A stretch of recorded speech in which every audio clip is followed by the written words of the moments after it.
So breathe, sleep, thrive, the title of your book. Why is breathe the first word in that series of words? Yeah, breathe, it's the most critical aspect that we need for life.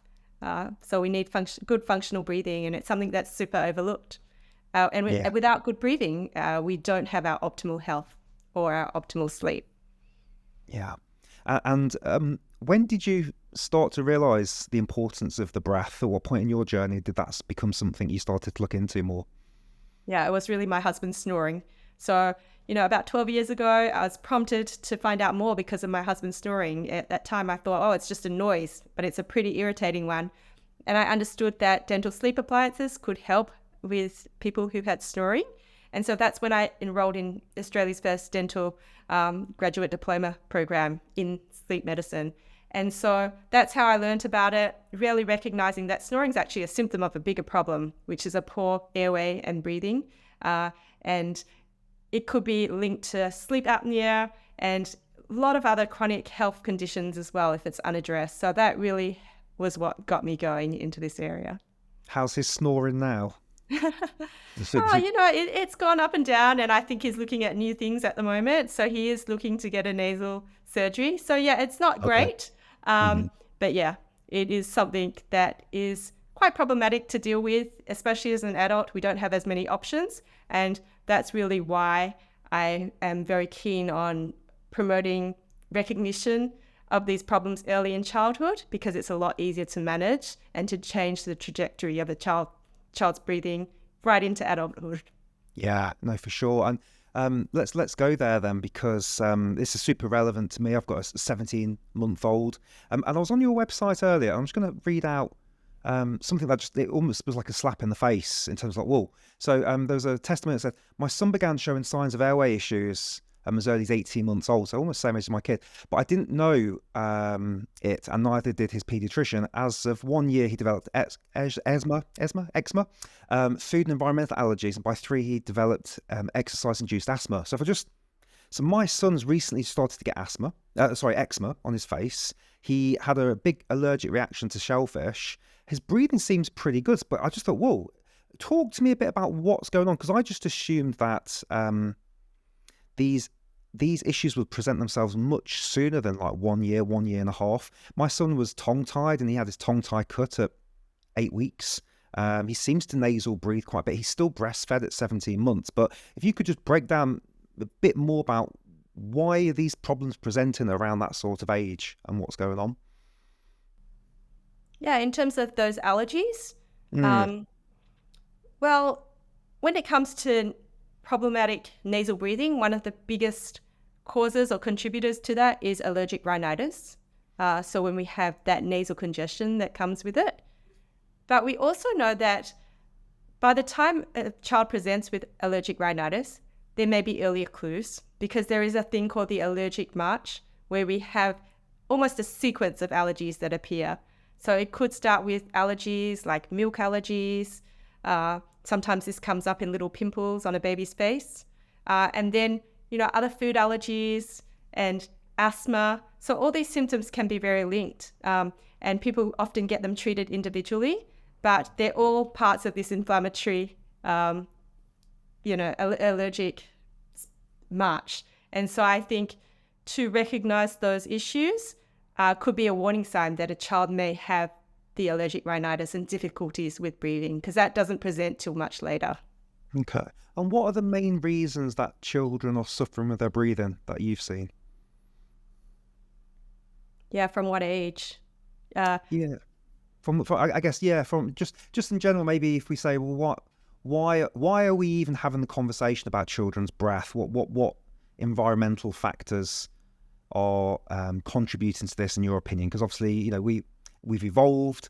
I don't know if our ancestors were talking about this. So what's going on in modern society that's contributing to airway problems in children? For sure. Yeah, so with our airway, a lot of it is actually determined by our jaw structures, because the jaw structures, they form the floor of the nose, the housing for the tongue, and the bony support for our collapsible upper airway or our throat. And so what we know is that there has been a reduction in the size of our jaws over time. And this is associated with a change in diets. So going from the sort of prehistoric diets now to the very industrialized diets, which are heavily processed and they don't require a lot of chewing. And so this means that our jaw muscles are not stimulating the proper growth and development. So we know that, for instance, there was very little incidence of dental crowding until a few hundred years ago with the Industrial Revolution. And so that is not only the diets, but that's also the introduction of pacifiers, babies getting these processed foods. So they're starting off with foods that are very heavily processed and require little chewing.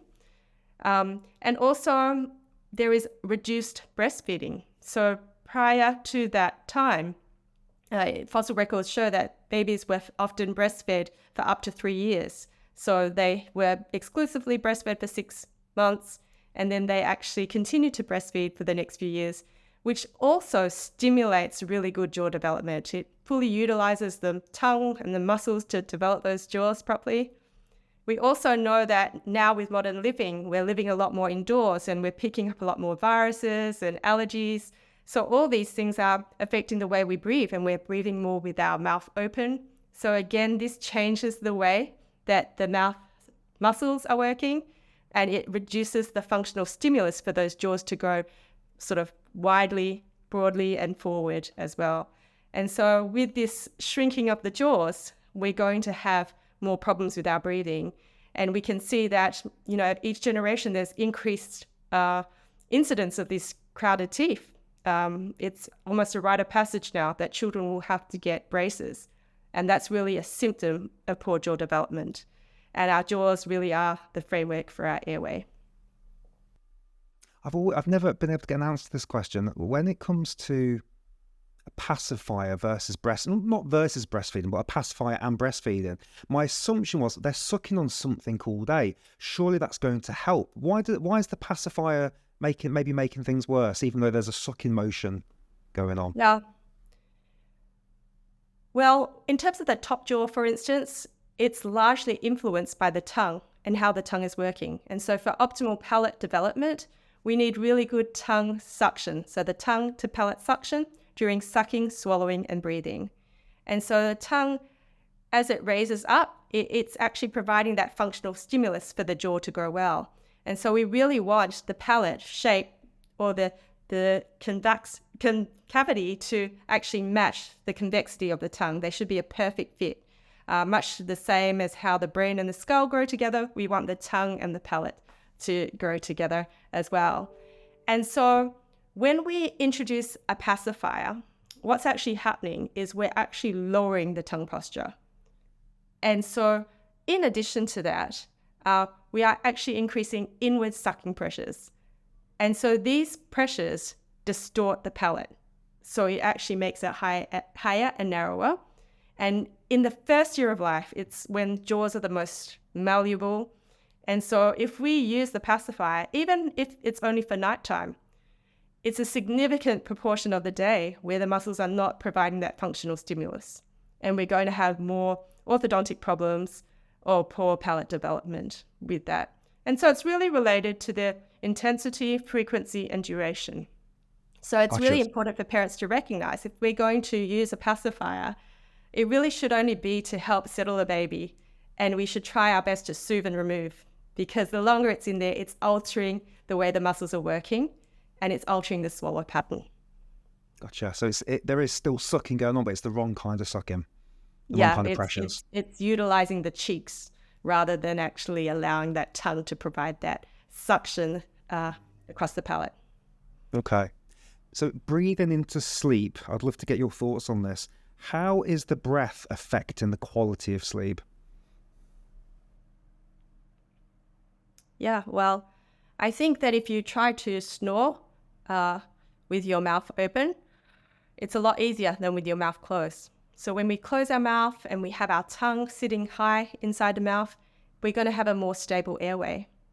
And whereas when we open our mouth and our jaw drops and swings back, we're going to have a more pinched airway and it's going to be less stable. And, it's not going to be as smooth an airflow. So that's when we're going to have more interruptions of our breathing and collapses of the airway. Mhm.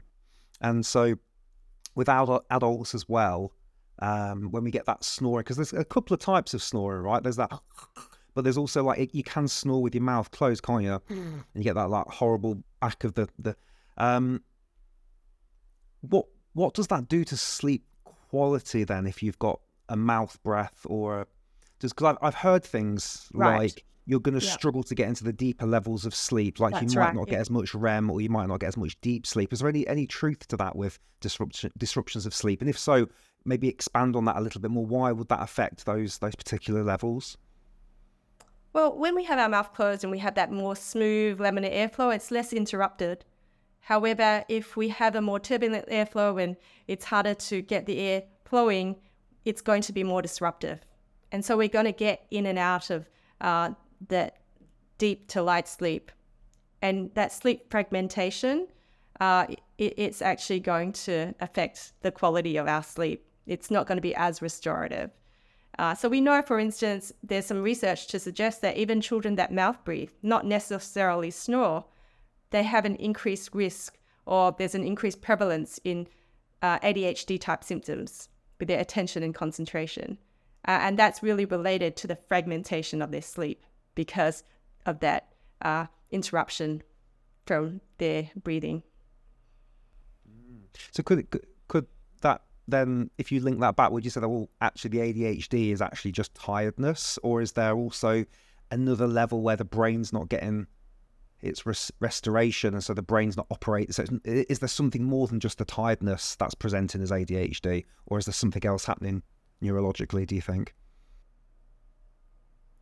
Yeah, there's a lot of research to link snoring to increased difficulties with behavior and learning. And there's a couple of different mechanisms. Like you said, it is related to the fragmentation of sleep and a child being more overtired. So if a child is not getting good sleep, they're not going to present like an adult where we get more sleepy and more lethargic. A child may present with symptoms of overtiredness or difficulties with their emotional regulation or difficulties sitting still. So that can be ADHD-like symptoms.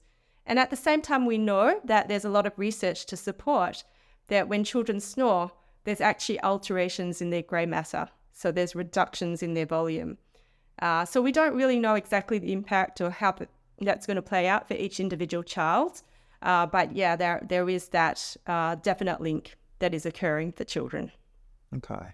And if we, I know every case is different, but if we've got a child that is mouth breathing and we're noticing its mouth's open at night, I heard something about in the Victorian times they would gently place the lips closed. What could or should parents do if they've noticed their child is a mouth breather? Yeah, from infancy, if we notice that a child has their mouth open, we should try to close their mouth. And we want to see that tongue sealing to the roof of the mouth. Because when the tongue is lightly suctioned to the roof of the mouth where it belongs, it's actually impossible to mouth breathe. And it's easier just to close your lips. So that's something simple that can work for some babies, and maybe not for all, but that could just be a red flag that we may need to watch more closely as they get older and to see what other options are available. So just making sure that children, they have clear nasal airways. If there's any congestion, we're actually using nasal sprays, and if they're little, to aspirate that out of their nose as well. And as children get older, what we want to do is just, it could be like a toddler or an older child putting a paddle pop stick between their lips and getting them to have that while they're doing other activities. But I also think it's really important not to overlook the structural contribution of the palate, because when the palate is narrow, and that is the floor of the nose, we're going to have a narrower nasal passage and reduced cross-section of the nasal airway. So that's going to increase resistance to nasal airflow. And we actually, it makes that more easy to open your mouth as well.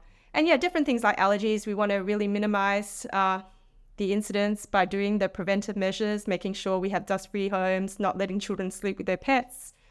Around the age of 2 to 3, we're just looking at enlarged adenoids and tonsils because they can be very they can peak in size around their age group as well. So there's a lot of things that we need to look for. And I think probably one of the most overlooked is the contribution of the palate. Yeah, I'm in a moment, I want to talk about the palate widening because that's fascinating to me. Just before we do so, I'm obsessed with breathing. And so this poor baby of mine's already like, he's had me think about his breath since he was born. So when he gets sick, so when we're filming this right now, we're coming into kind of more spring season, summer season, so it's not too bad now. But if we go back to the winter, terrible congestion. So I'm using saline solution to like rinse out his nose, which he hates. I've got this thing that sucks his boogers, which he hates. And then I'm taking, he's in a bed now, but when he was in his little cot, we would put some books at the top end so that he had like a bit of drainage flow. But with all that being said, his worst congestion, he was still mouth breathing. What are your thoughts on that? How far do we need to go? Or do we just need to accept sometimes kids are going to be congested and they might have a few nights where they're breathing through the mouth? Or where's your thoughts on this? Because I know some people might be very strict and be like, oh my God, there should never be a mouth breath. And other people might have some flexibility. So I'd love to get your thoughts on some of that. Hey, just pausing the podcast for 2 seconds to let you know about Breathwork in a Blink. Now, this is our newsletter that comes out every Friday and it's designed to be consumed in less than 5 minutes. And I'm packing this full of breathwork goodies for you. We are sharing top breathing exercises that you can practice for free straight away. The studies that I've been researching, we're sharing those with you as well, so you can read, share, and do what you want with them. And there's other goodies in there, for example, what we've been talking about inside my private breathwork community and all other things related to the breath. So it's less than 5 minutes. It comes out once a week and it allows you to deepen your own breathwork practice. So you can click on the link below and get started today. And when you do, you'll also get some extra freebies sent to you as well. Okay, let's get back on with the podcast. Yeah, for sure. I work with a lot of infants who require tongue-tie release. So I see a lot of babies and sometimes I look at a baby and know it's going to be quite difficult because already they're born with their mouth hanging open and their tongue hanging low. They've got a low facial tone, or some babies have that narrow palate even from birth. And I know that I can't address it till, at least the age of 4 or when they've got more baby teeth to support it. So sometimes it can be pretty challenging, So one of the things that I like to do, for instance, is if they do have their mouth hanging open and their tongue hanging down, I do like the idea of osteopathic treatment. If they have a tongue thrust or low-lying tongue, just to rule out tongue ties as well. But a lot of babies, they're pretty vulnerable to compression of some nerves between the base of the skull and the neck. And those nerves are involved in sucking, swallowing, and breathing, and even the motor nerve of the tongue. So sometimes when they have their birth and there's compression of those nerves, with relief, it can get those cranial nerves working better. So I have seen some babies then able to move their tongue better. And generally speaking, the better the tongue is placed high in the mouth, the more easy it is to close your mouth and breathe through your nose. Then other times what I like to do is, if they've got a low muscle tone, introduce what we call a BB munchie. It's a little munching device. They can put it inside their mouth and practice exercising their mouth. So they may not be able to close their mouth completely, but I want to minimize that deficit as they're growing up, because their bones are growing so rapidly in those first few years of life. So I want to promote as much muscle tone to keep things less and less off track. And so introducing things like hard foods, like baby-led weaning, to introduce them things that they can actually chew, and toys. Some of the teething toys, they really only get to use the front of their mouth. But I love things like toothbrushes or toys that they can stick all the way back and really get chewing and really stimulating the back of the mouth muscles. So I do think that sometimes we cannot get everything perfect, but it's good for parents to be on board or to recognize what are those red flags and then be able to intervene as soon as we can. Yeah. In the book Breath by James Nestor, he did a whole thing about the de-evolution of the human skull and the soft foods being implemented. And he went into the catacombs of Paris and he could see the changing of the jaws. I don't know if you'll know the answer to this, but I'd love to get your thoughts. Are we seeing an actual de-evolution of our skull through genetics, i.e. my great-grandmother was a soft chewer, so was my grandmother, so was my mother, and now I'm being born different? Or is it purely about what happens once they come out of the womb? So, for example, two children in the same city, one's been eating soft foods the whole time, the other one, very conscious parents and aware of all of this stuff, and the children's breastfed for longer and they are eating the more chewy foods. So I guess just to wrap that up into a question, are we seeing the results of what our ancestors have done recently, or is it purely based on what we do once they come out of the womb, or is it a bit of both? Yeah, I think we're all born with a genetic potential to grow a full-size jaw. And, there's a lot of research to support that this is very epigenetic. It's not really related to our genes. This shift or increased prevalence of crowding and smaller jaws, it's happened too quickly to be a genetic problem. Even if they go into indigenous populations and introduce more westernized diets, we can see this increased prevalence in crooked teeth and small jaws within one generation. So we know that it's not really purely genetic, it's more epigenetic, and it is related to this shift in our environment. And that shift is affecting the way that we use our muscles. And so it's that muscle stimulus that is changing. Thank you for clarifying that. Okay, let's talk about tongue ties, something very close to my heart. My son was tongue-tied. We had him done it, I think, 6 or 8 weeks. I'm tongue-tied, but I haven't had mine done. Give me your thoughts on why does the tongue tie even present? Is there, because again, this is way too simplified, but people talk about the evolutionary benefits. Mother Nature doesn't waste anything. But so what would be even the point of there being a tongue tie? Or is it like a misfire in nature? So just give us your thoughts, if you can, first of all, on why are there tongue ties, and are we seeing more tongue ties, or are they being more identified? So yeah, just give me an overall holistic view of tongue ties, if you could, first. Yeah, well, tongue tie is thought to be a failure of apoptosis or programmed cell death. So normally the cells would resorb away before birth, but somehow that's not happening. And I'm really not 100% sure as to why that is the case.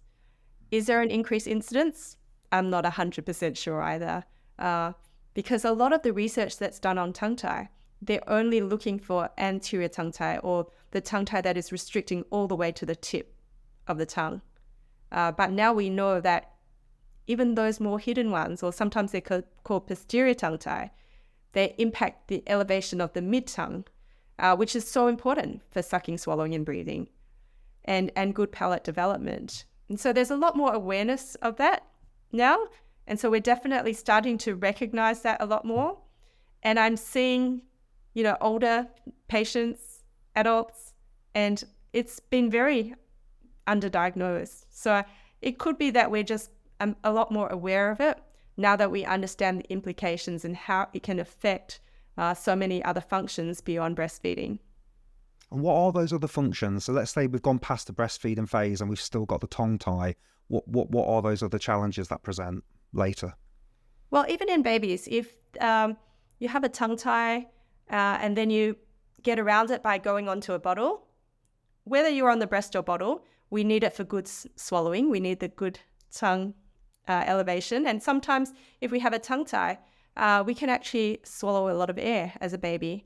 So I see that a lot in babies, where they're sucking a lot of air, they're making a lot of noise, clicking on the bottle, and that can be linked to reflux-like symptoms, or sometimes called aerophagia, where children may be really unsettled and difficult to put down, stiff and arching, pulling on and off the bottle, and throwing up, vomiting, very gassy. It can create a lot of misery for these babies and for parents as well, because sometimes babies are put on reflux medications and they're not particularly well proven or studied, and the symptoms don't go away. But sometimes we got to check if we're going to medicate a baby, or if they have reflux symptoms or colic symptoms, check that they're not swallowing air. Because if that tongue can't lift properly, we're not going to swallow well. And that's when we get more air introduced as well. So what else do we need? We need our tongue for swallowing solids as well, and manipulating our food. So maybe in the toddler age group, we might see children that are struggling more with their solids, or choking or gagging. We also know that there is research to suggest that the tongue up is really important to stimulate palate receptors, and it's really important for speech perception as well. So there's a sensory motor component where we need the tongue up to perceive sounds. And so if the tongue is not up, that may be implicated in speech delay, whether it's a tongue tie or whether it's a pacifier. So that's really important, as well as speech. For speech articulation, we need good tongue elevation. Otherwise, we may have more lisp and mispronunciations. And so what I see is a lot of babies or children, that have been in speech therapy for 3 years and they're really not getting ahead. So we need to make sure that the tongue can elevate correctly. And I actually see a lot of children that have tongue tie that can speak perfectly clearly. You can really understand them. But when I watch their mouth, because I take a lot of videos, you can actually see that they make their speech sounds with their lips and their cheeks, and they're using other muscles they shouldn't. Now, the problem with all these compensations, when we use muscles that we shouldn't, whether it be muscles of our neck or jaw or our face, is that we don't develop good tongue tone.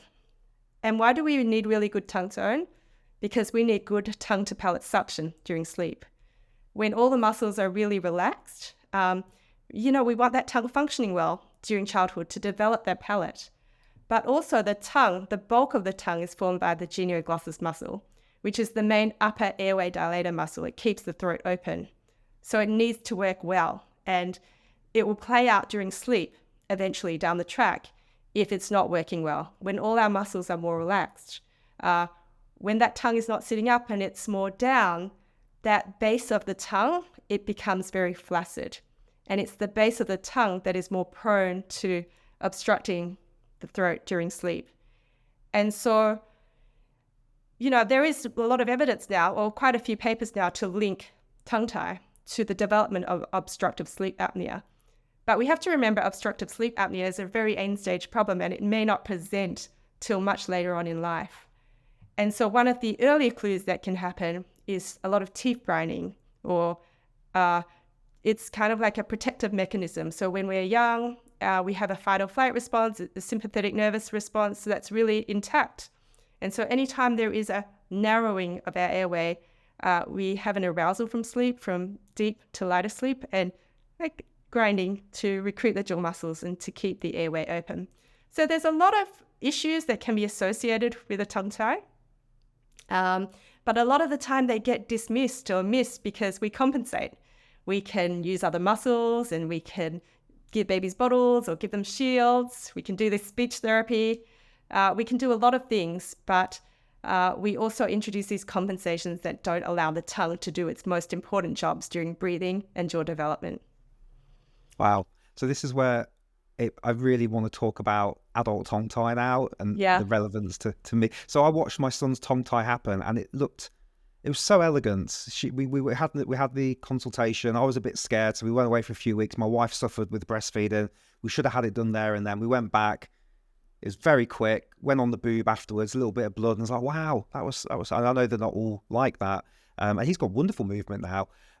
So I think I'm all the way to the front, my tongue tie. I had speech therapy, had ADHD. And there's some other things that you've just said about compensation. I thought, because I couldn't say blue. So I had to learn to say blue in a different way because of the way the tongue is. And I have a lot of forward posture problems and a lot of tightness in the jaw. So I'd love to hear your thoughts on, should a man in his 40s consider getting that snipped? Because what scares me, and I've not looked at it, I've had one consultation, is you might have to learn to talk again. There could be a lot of blood. You have to be under general anaesthetic, which I've never had done before. So could you talk a bit about adult tongue tie release, and what are some of the problems that people like me might have because we've got that tongue tie? Yeah, definitely. So that when I see adults with tongue tie, there's two main presentations. The first is in relation to posture, body posture, and chronic neck tension and headaches.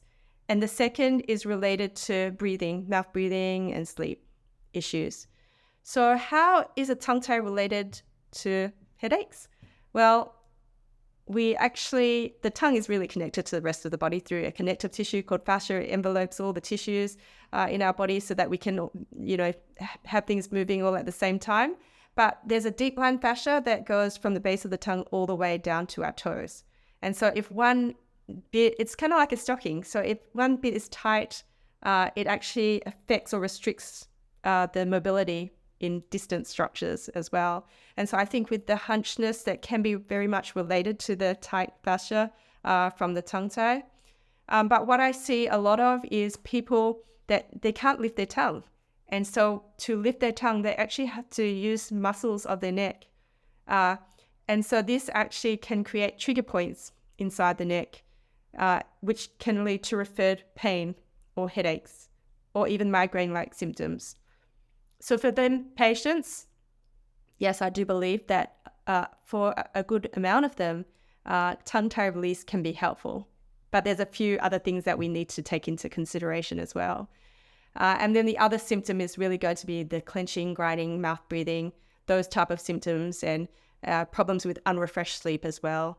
And so in principle, whenever I have an adult, the first thing that I want to do to make sure that we're going to get a good outcome is make sure we have enough tongue space.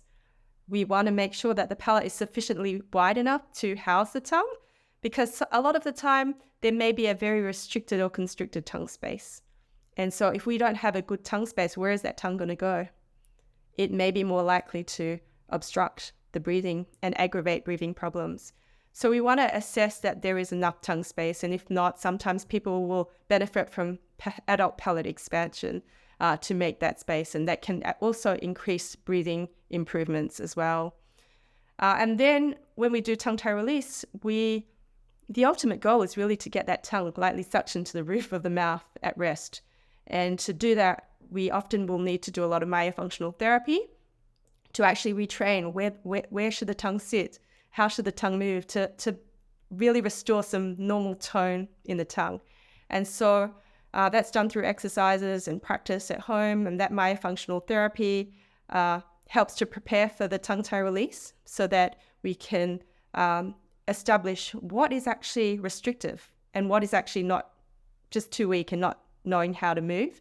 And then post-release, it just helps to keep the movement. It's really good training. And then we can actually ensure that the back of the tongue is working well as well. And so when you ask about the speech, will it impact your speech? If you're doing myofunctional therapy and you've retrained your tongue and improved the tone and coordination of that tongue, it should really only be a temporary thing. It should actually maybe even make it less effortful to articulate. And, you know, a lot of adults, they might say after a long day, it's really hard, they slur, it's difficult. So those type of symptoms should improve. Should it be, is there bleeding? Well, not really. A lot of people will use lasers, which can actually help to control the bleeding. But even for an adult compared to a baby, using traditional techniques with scissors and artery forceps, we should be able to manage the bleeding fairly well anyway. And what else did you ask? Should it be done under general anesthetic? No, not generally. I would usually do it in the chair. Okay. Oh, that's really exciting. Yeah, I've heard about these lasers. I've not seen these videos, but somebody's told me that maybe you've seen or you've experienced this yourself. Some adult patients will have it done and they'll be like, "Oh my God, I can feel some space Absolutely. back here again." Have you come across this? Yeah.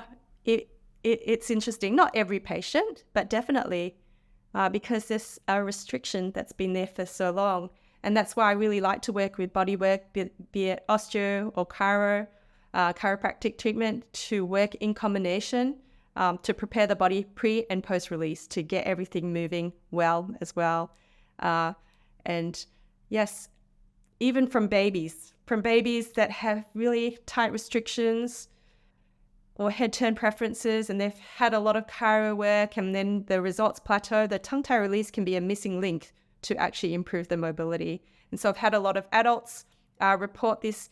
It's almost like a literal release of a person. It's just this release of tension. So that's really always amazing to be a part of. But even young children as well. I take a lot of photos pre and post release of people moving their head, neck, flex neck extension, and turning their heads. And even children, they can perceive the difference as well. Oh, it's easier to do this. It's easier to do this. Or some people can't touch their toes, and then post-release, they can touch their toes further. So yeah, it really can help to unwind the body. Results are very variable, so it's important to work with a team approach. That's really exciting. So let's talk about palates a little bit then. So I've noticed that my tongue doesn't really fit in my teeth. I have to like kind of bend it in. So if my tongue was to stretch, it's way above the teeth. So can you talk about palate extensions, adults and children, and like, so let's just say I had my upper palate opened up. Would you then have to have your bottom palate opened up as well? So if you could just share a bit about what that all looks like, because I don't really know too much about that, and that seems very interesting. Yeah. Palate expansion is really about using an orthodontic appliance inside the mouth. There's a screw mechanism, and the idea, it sort of sits in the mid palate, and the idea with that is when you turn the screw, it introduces a force that can actually help to lightly separate the two halves of the palate, and that stimulates new bone to form in the mid palate. So the mid palate being the floor of the nose, when we widen that, that can actually help with nasal breathing improvements, as well as making more tongue space. So it's really effective in children. The reason why it works so well in children is because there's a mid-palate suture and it's not completely fused. It doesn't really start fusing till age 9, and any force will actually separate that and we can get predictable bony expansion.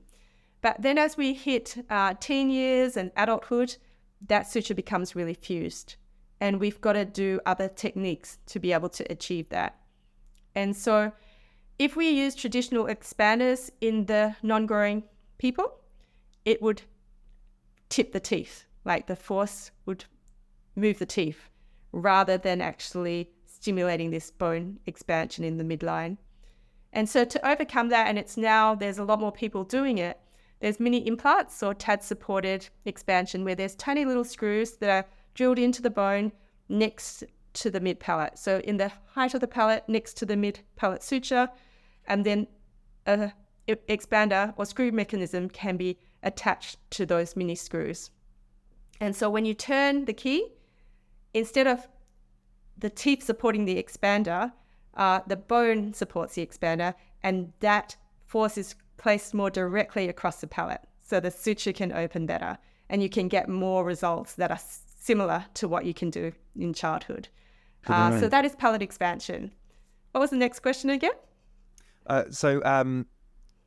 With adults, do you have to do the bottom palate as well? Oh, yes. Then? Yeah, it's actually not possible to expand the bone on the bottom. But usually what happens is when you have a constricted palate, usually the bottom teeth are tilted in like this. If there's no crossbite, like sometimes there'll be a crossbite where the jaws don't match together as well, but sometimes it'll look like the top teeth are sitting on the outside of the bottom teeth, and that's only because the bottom teeth are compensating. They're leaning inwards like that. So usually when you do it, so for instance, if I do it on a child, quite often I'll just do the upper expansion and work on the jaw muscles so we're not getting inward contraction of the cheeks, and that can allow the permanent teeth to erupt more straight. But if you're in adults, you would then use braces to upright those upper teeth. Yeah, so to get everything to fix. You can't really grow the bone in the top jaw. Okay, that's interesting. Because that top, because there's like a thing in the brain at the skull, isn't there? There's like 3 parts and they fuse together, and I've seen that there's something similar in the upper palate is there, but so about age 9 that seals. So I've seen like Dr. Belfour talk about, I think it's the homeo block, and he's doing some stuff with adults as well, but that's not really changing the palate then, is it? Palate's fused. Or is it, does it crack it open? Yeah, generally speaking,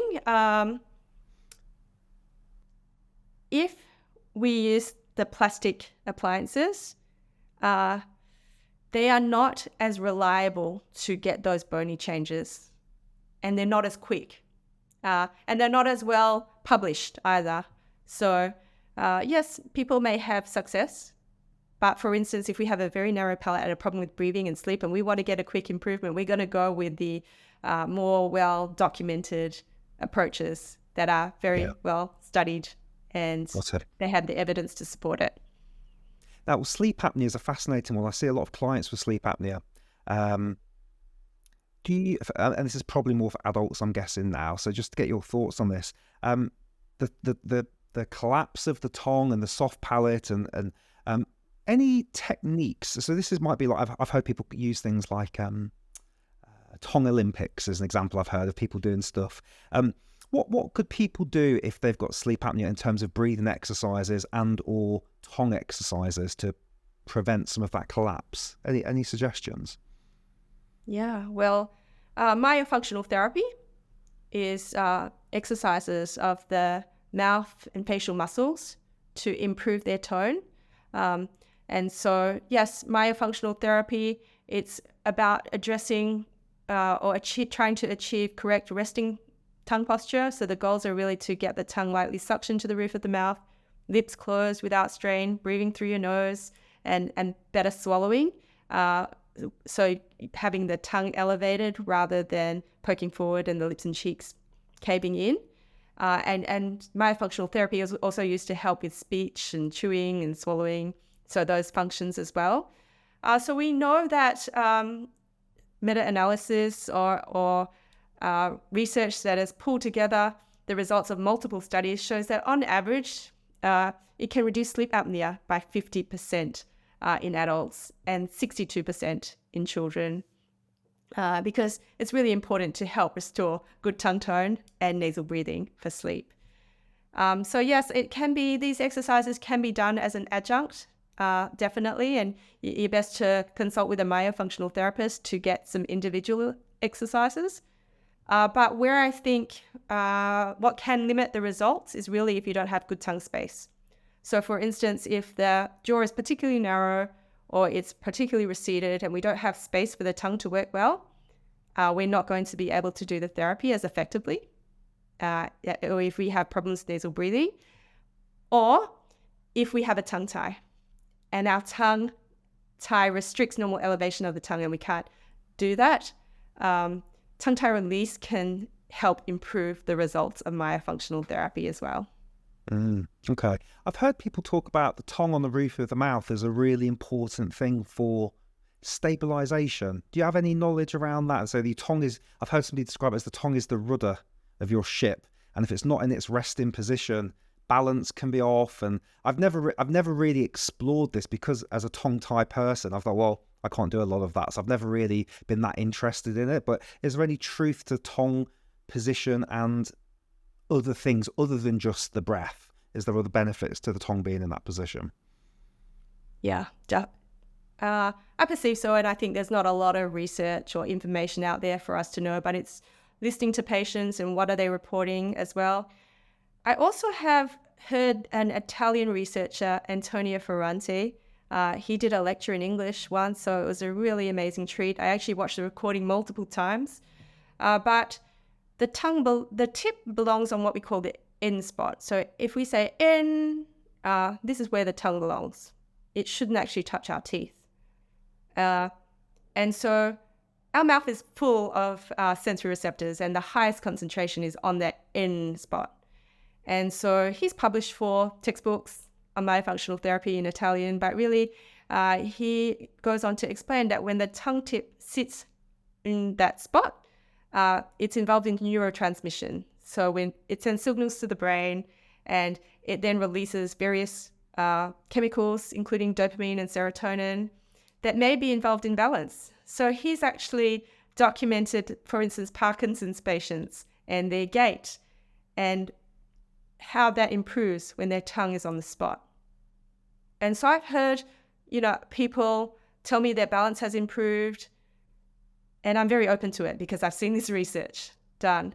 And he's also done some work on this in children, the balance in children who thumbs up. And when they actually take their thumb out and put their tongue on the spot, that also improves their balance as well. So I do think a lot of the time when people suck their thumbs, it is some sort of compensation to stimulate those sensory receptors. And if we have a child that's old enough and they're really interested in giving up the habit, like they're interested to stop thumb sucking, but they just can't, it's quite actually predictable to reduce that through introducing myofunctional therapy and retraining the tongue on that spot. So interesting. I'll have to look that speech up. That sounds incredible. Can we talk a little bit dentistry? Because there's a few things that I'd love to get your thoughts on.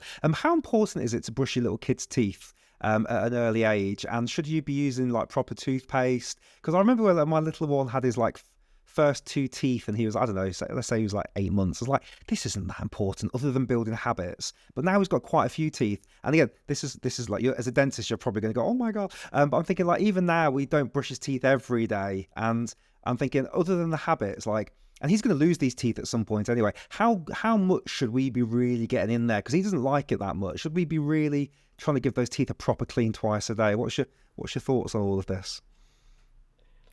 I am so out of the loop a lot of the time with dentistry and what are the recommended toothpaste and medicaments and that, just because this is what I do now. But yeah, I think it's important to clean children's teeth, and they don't necessarily need toothpaste when they're under 1. We just want to wipe and get rid of any of the deposits that are inside their mouth. But decay is caused by bacteria and sugar. And if we have a good diet, it becomes less critical. We don't have that environment to promote decay. But I also think that if we have mouth breathing, which dries out the mouth, less saliva, less buffering of acids, we're going to have an increased risk of decay, even for minor amounts of sugar that may not necessarily affect someone else. But the other thing that I see a lot of is kids that have multiple decays. And the parents say, oh, the diet is pretty good. We don't have a lot of sugar. And what I think that a lot of us as dentists are really not looking at or paying enough attention to is reflux. Because I take a lot of photos of children's teeth and I blow them up and I can see signs of erosion or the acid wear in their teeth. And a lot of that time, we're missing that as a risk factor. And so people are getting these fillings and really not understanding why. And with children, I think that it can be linked to breathing. So for instance, if you can't breathe well and you have to breathe harder, it actually generates vacuum pressures, and we get aerosolization or aspiration of the stomach contents, irritating our throat. And this can create symptoms like throat clearing, chronic cough, postnasal drip, can contribute to enlargement of adenoids and tonsils. But then when we have these aerosols pulling inside the mouth, it actually can contribute to excessive tooth wear and also decay. And it's more common than we think it is, because I'm seeing erosion in a lot of the children's teeth that I see. And I think when it comes to preventing decay, it's not just the teeth brushing. It's really looking at those other factors, such as diet and mouth breathing and how is a child breathing, or whether there could be reflux. That's interesting. So the stomach acid's being aerosolized and it's coming in and it's, wow, okay. So let's talk a bit about mouth tape. So I don't know if you ever come across these are the ones that go around. So for people that are listening, there's different ways you can tape your mouth. You can put a little bit of micro pore tape over the lips. You can go around the lips if you're not beardy like me. What are your thoughts on this for children, for adults? Have you tried it yourself? If you could give us a little overview on your thoughts on mouth taping, especially for sleep. Yeah, I think, well, we definitely want to have our mouth closed because it's better tone and we're going to have a more stable airway. And we don't want to force it at the same time either. And so one of the things about the tape is it's just a little reminder, because a lot of them that are for sleep are quite easy to remove. And so they're not like duct tape where they're actually going to physically block us from breathing. It's just a little reminder, and even a little tiny little strip or square is all you need. And if you can't breathe well, you can actually poke it out or it will just open. The mouth can open. It's not something that I would recommend to do on a child. Or if you were going to do it, you'd best be getting some consultation with a healthcare professional about that. But that myotape that you showed before, how it doesn't block the mouth, that is an option. I think it's Patrick McEwen, isn't it? It's his tape. So that could be a suitable option, but generally speaking, with children, you want to try and get an investigation. What are the causes? Can we address any obstructions? Can we widen the palate? Can we get the muscles into better habits? And then for an adult, yes, I don't really see any issue with it. And if anyone is particularly concerned, if you can breathe well for a few minutes with your mouth closed during the daytime, you might want to start it at night. And if it's really a problem, it will actually come off. Yeah, it's controversial. I mean, as a healthcare professional, we probably shouldn't be promoting these things without proper assessment, but I don't think there is too much harm for an adult to apply it just because it's so porous and it will come off. Yeah, like I say, we're not putting loads of tape on. Generally, it's just a little tiny bit, just as a reminder. But I've seen wonderful transformations with clients just by changing that and getting 8 hours of nasal breathing. Yeah. Any thoughts on sleep posture for children and adults? Like, for example, I've heard that if you're on your back, you're more likely for the mouth to open.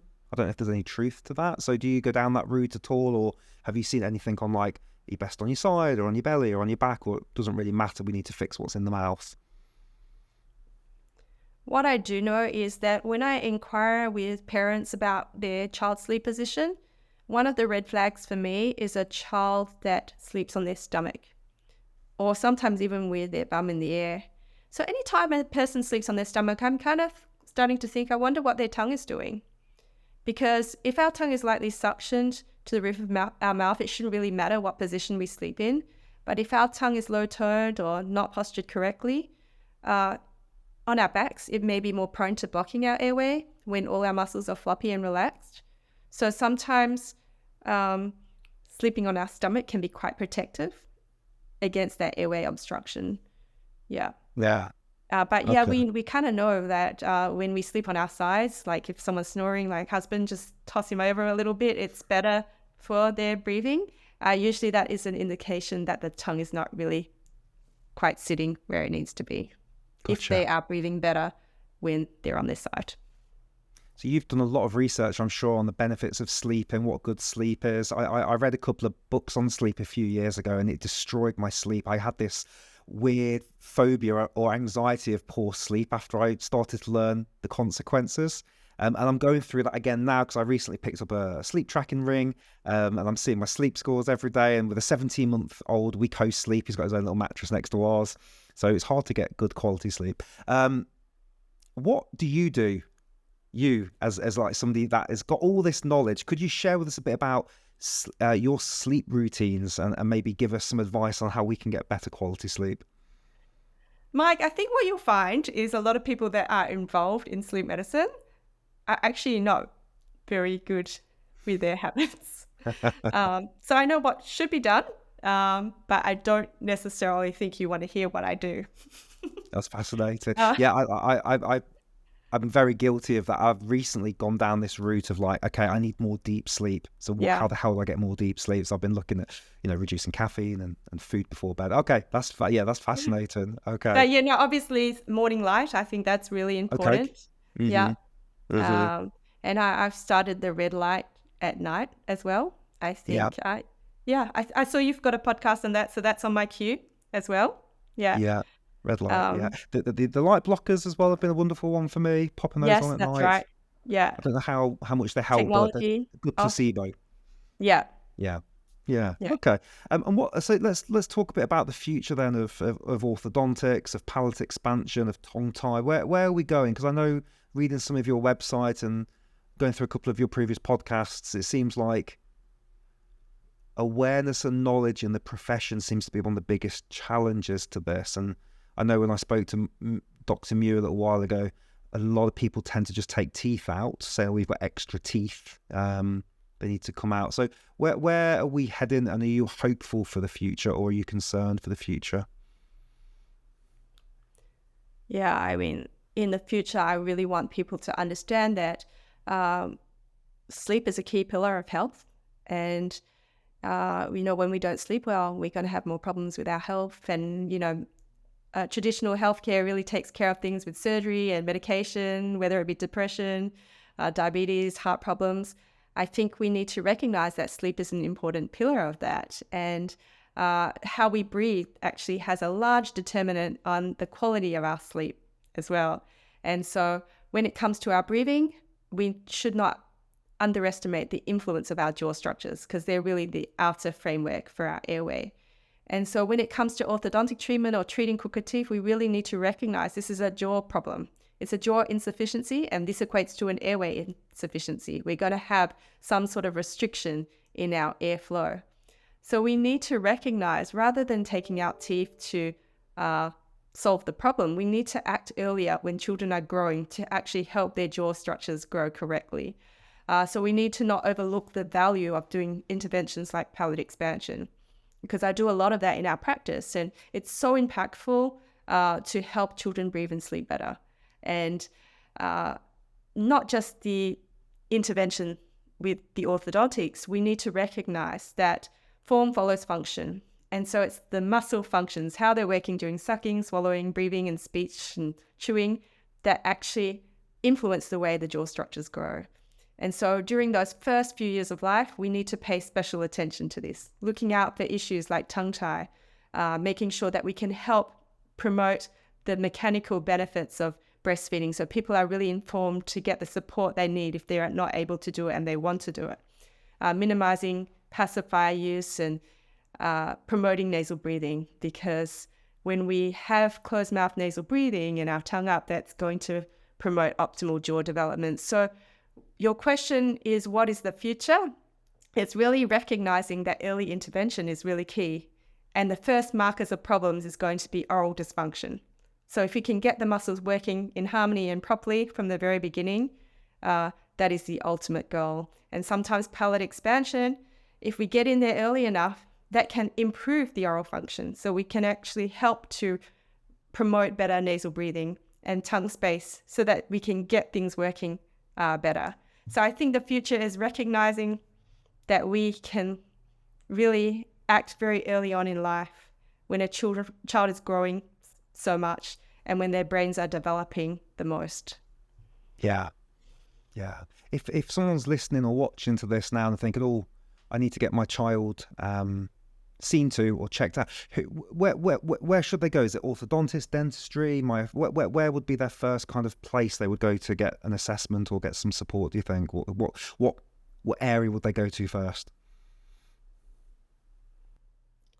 Yeah, it can be challenging. Orthodontists, traditionally trained, a lot of the time they want to act at age 12, when 90% of the jaw is completely done. It's more efficient. You can treat in one phase and you treat teeth, so it can be challenging. And so if you're looking for an orthodontist, you want to look at someone that does early intervention. And even then, a lot of orthodontists, they start around the age of 7 to 8 years. So that is the traditional age for early intervention. And so where do I think we can go? Well, I definitely think a lot more dentists are becoming involved in it. So you want to look for a dentist that is more airway educated, because a lot of us, we don't get this training in dental school. So you've got to look for someone that's gone and learned more. So for example, in the US, they have a policy statement where all dentists should be able to screen for red flags of breathing problems and help to promote optimal airway development in young children. So in the US, that's actually really inspired a lot more dentists to become trained and look for training. And there's a lot more courses there to get that education. But I do think that dentists can play a very important role, because we can identify things like the poor tongue posture or tongue ties, enlarged tonsils, poor palate development. And we can actually then refer to ENT specialist, or we can refer to orthodontics and refer for myofunctional therapy, tongue tie release. We can really be the gatekeeper of those problems. But a lot of dentists may not really necessarily start seeing children that young. So even younger than that, we can actually recognize that breastfeeding plays a really important role in promoting good oral function. So we can look for lactation consultants that have special training in tongue tie and really look for optimal latch, not to allow compensations, because sometimes a lactation consultant, they may think there's no problems if there's no pain or there's good weight gain, but someone that's really examining the latch or the mechanics of it is something that we can look for. So different professionals can help on those very early ages. Some speech and feeding specialists can look at how a child is chewing and swallowing and manipulating their food. And even some speech pathologists, they can look at how the mouth is operating when a child is talking to see if that oral dysfunction or like small jaw problem could be contributing to the speech issue. So there's a variety of healthcare professionals that we need to get on board because it's really not one person that can solve all the problems. Okay, yeah. So a bit of exploration, a bit of research. But if someone's listening to this, it gives them a few places they can start. So let's bring this puppy home. So if people want to know more about you, there's the book, there's the website. Where should people go next after this podcast? Yeah, definitely the book. It will connect a lot of dots. I think when it comes to sleep apnea and breathing problems, I want people to recognize they have their developmental origins in childhood. And we can actually alter the trajectory of a child's development by paying very close attention to this. And a lot of the time, parents don't really know what to look for. So it's really important to recognize what are the red flags of oral dysfunction, or what are the red flags that a child might not be breathing well. Because a lot of the time, if a child's sleeping through the night, we don't necessarily pay attention to them. So there's a lot of things that we can look for, and what are the common orthodontic problems that could be linked. So definitely having a look at the book will help outline what to do. But where's another place that people can go to? I really like the Children's Airway First Foundation. They have a really good website and compilation of resources for parents to find as well. And in terms of adults, where can they go to? Well, I think organizations like the AAPMD, or American Academy of Physiologic Medicine and Dentistry, that's an organization that is really promoting integrative care. We need to have multiple professionals to see different perspectives so that we can treat our patients better. And the other one that I really like is the Academy of Applied Myofunctional Sciences, or the AAMS. So they're the two organizations that I've learned a lot from by hearing speakers from other professions. Wonderful. Well, we'll make sure we link to everything for people below, and of course to your book as well, which I highly recommend people check out. I think you're doing really important work. I've loved talking with you. It's fascinating stuff. I think this podcast is relevant to children and adults. So thank you for everything you're doing. Do you have any final words to close us off? Yeah, just recognizing that nasal breathing, it's a key pillar of health, and we want to get it right, especially in childhood, because it will help our facial structures and our jaws and airways grow well for life. Yeah, no, that's so important. Okay, well, thank you everyone for watching, and thank you for your time, Dr. Lim. And we'll see some of you again on the next podcast, and maybe we can do a part 2 in the future. Thank you so much for your time, and thanks everyone for watching. No, cheers. And a pleasure. Thank you. Thank you. Thank you so much for sticking all the way through to the end of that podcast. You are truly a Breath fan, and I appreciate you, and I wanted to say a huge thank you. I would like you to consider one thing that you took away from this podcast, and the best thing you can do is make a note on the comments or in a tweet or something like that, because we want to commit to the learning and avoid podcasts just being like Netflix, where we just binge loads of stuff and nothing really changes. So what's one thing that you can take away and put in the comments so other people can also learn and get information and get inspired by your learnings as well? So consider doing that, because it's really powerful to do so. We're going to do a breathing exercise in a second, but before we do, I just wanted to talk to you a little bit about if you want to consider working on the breathing. We've got loads of ways to do that. We've got one-on-one coaching, we've got a private community, we've got video courses, and so there's a few links down below. If you feel like this is your time to make a change, you know that the breath is powerful, but you're not quite sure what to do or how to do it, and you're looking for that support. I've been in this game now for nearly a decade. I've studied, I've researched 100 plus breathing experts, and I work one-on-one with clients. I have a community of people that are in there as well. So consider clicking on some of the links and let's have a conversation. Maybe we can do some one-on-one coaching. I offer some packages there. If you're a good fit, we can talk about that, or we can do a video course. Either way, in short, you can go a lot deeper on your breath than just a YouTube video or a podcast, because what we've got to do with breathing, we've got to feel it. We've got to find the right breathing exercises for our body. And we also need the accountability and the consistency, because doing anything once isn't going to make a change. One set of press-ups, one set of squats, we're not going to turn into the Terminator, unfortunately. But when we have the consistency and the practice and the clarity and the support, then that's when the magic happens. So a few links down below. If you are on the fence about working with us, then just come and have a Zoom conversation. Let's see if it's for you or not, and we can take it from there. All right, let us get ready now for our breathing exercise. So just feel free to close the eyes and give the shoulders a little roll. Just start to notice the breath. Start to soften the breath. And we'll begin the breathing exercise in a few seconds. Thank you so much for being here. Welcome to Take a Deep Breath.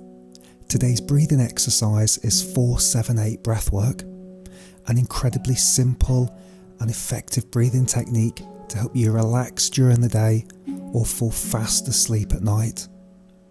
This technique involves an inhale through the nose for 4 seconds, then a gentle hold for 7 seconds, and an exhale through the mouth or the nose for 8 seconds. I'm going to guide you with breath sounds and relaxing music, so sit back, relax, and let's begin. Inhale, hold,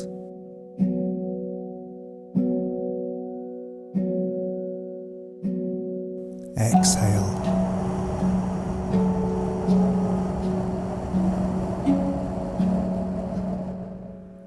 Inhale, hold,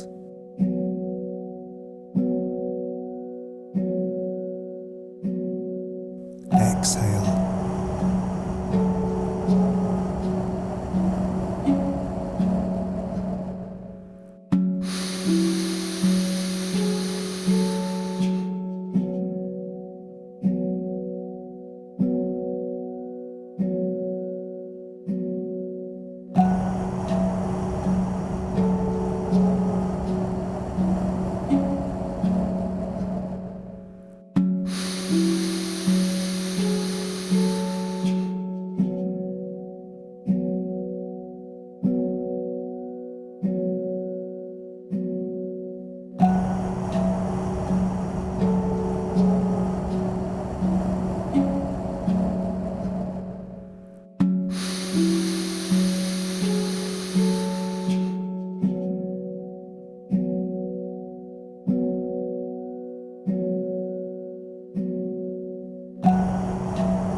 That's it. You're done. You're exactly where you need to be. This exercise is most powerful when practiced daily. So set a reminder in your phone or your calendar and come back to us, and we'll see you again. If you'd like to take your breathwork practice to the next level, click on some of the links below and see how you can come and work with us here at Take a Deep Breath for inner peace, more calm, deeper relaxation, better sleep, and a whole host of other benefits. The magic truly happens once we find a bespoke breath plan for you. We look forward to meeting you in a one-on-one or through email. Thanks so much.